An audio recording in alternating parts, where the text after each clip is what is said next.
काश्मीर येथील पहलगाम या ठिकाणी दहशतवाद्यांकडून भ्याड हल्ला केला जात आहे। त्याच भ्याड हल्ल्याच्या निषेधार्थ आज पुण्यामध्ये पतित पावन संघटनेच्या वतीनं आक्रोश आंदोलन करण्यात येत आहे। पतित पावन संघटनेचे काही पदाधिकारी आहेत, आपण त्यांच्यासोबत चर्चा करणार आहोत। खरं तर खूपच निंदनीय बाब आहे, भ्याड हल्ला झाला, याच्यामध्ये दुर्दैवी अनेक लोकांचा यामध्ये मृत्यू झाला आहे। सर्व गोष्टींकडे कसं बघताय?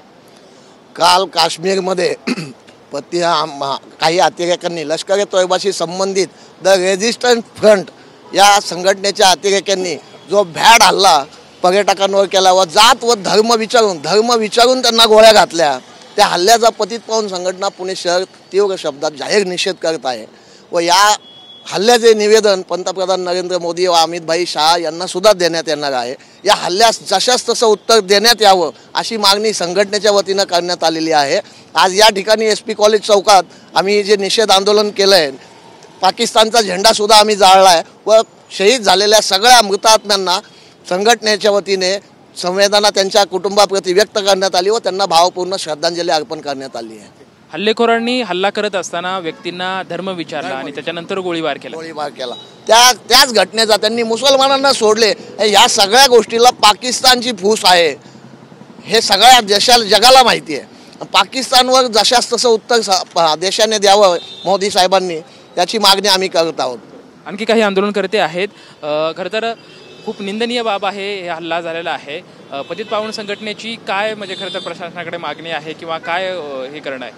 पाकिस्तान ह्या दहशतवाद्यांना पोचतोच आहे, परंतु पहलगाममधले काही स्थानिक लोक आहेत ज्यांनी या दहशतवाद्यांना थारा दिला असणार। त्याशिवाय एवढं अत्यंत एका दिवसात एवढ्या क्रूर हत्या कधीच घडून येत शकत नाही।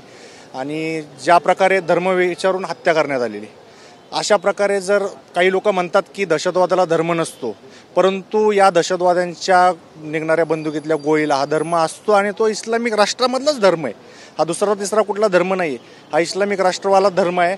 आणि जर अशा प्रकारे हिंदूंची सिलेक्टिव्ह हत्या करण्यात येत असेल तर हिंदूही शांत बसणार नाही। आता हिंदूंनी शहाणं झालं पाहिजे।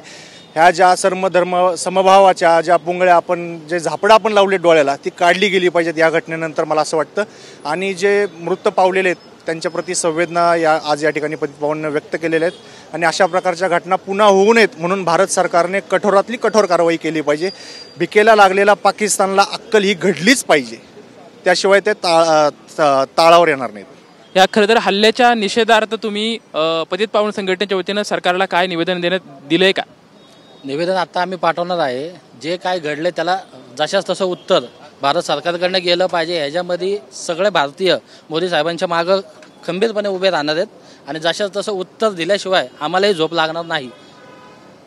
तर या हल्ल्याला जशात तसं उत्तर दिलं पाहिजे अशी प्रतिक्रिया पतित पावन संघटनेच्या या सर्व कार्यकर्त्यांकडून आपल्याला पाहायला मिळत आहे। कॅमेरामॅन सुशांत राऊत सोबत लक्ष्मण जाधव, TV9 मराठी, पुणे।